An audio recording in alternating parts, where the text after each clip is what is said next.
In my fourth year of undergraduate, in my fourth year as an undergraduate student, I was nearing my final exams, approaching final exams, and it was my last round of final exams. And I received a call from Regina telling me that my father had had 2 myocardial infarcts or 2 heart attacks. It was serious. I was here in Manitoba. They were in Saskatchewan. My sister was still living in Saskatchewan. And he survived. But we were told that if he didn't receive a heart transplant within 2 years, his prognosis was very poor. And I'll just cut to the chase. He's still alive today.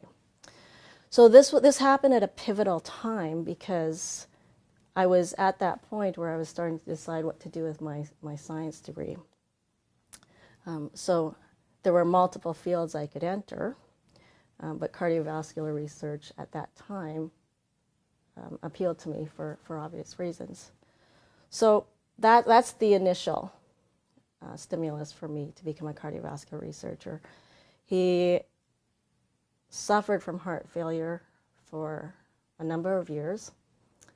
In 2001, I was engaged to be married, and I was training in San Francisco, and we received a call that he had suffered a cardiac arrest, which in essence means that his heart was not pumping blood effectively, or pumping blood.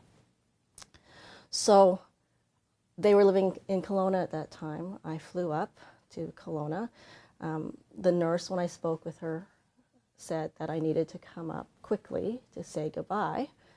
And when I arrived in Kelowna, it was dire.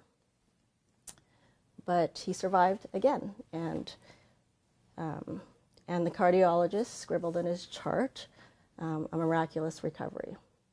And this initiated a process by which he was considered what would be again for a heart transplant. So 2001, I was engaged. He danced with me at my wedding. He was fine by the time I got married. And he moved down that path towards a heart transplant. So in 2007, it was decided that it was time for him to seriously be put on the list for heart transplantation. So he lives in Kelowna. This would be at St. Paul's Hospital in Vancouver. He took the Greyhound with my mom to St. Paul's to do the workup for his heart transplant. He spent some time with my sister. She lives in BC. So I believe it's 4 days later, they were on the Greyhound back. So he'd been on the wait list for 3 or 4 days, and his pager went off. And they'd found a heart for him in 4 days.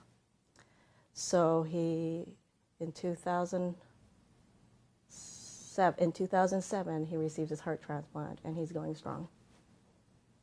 I believe in research, and I believe that without research, I would have lost my father years ago.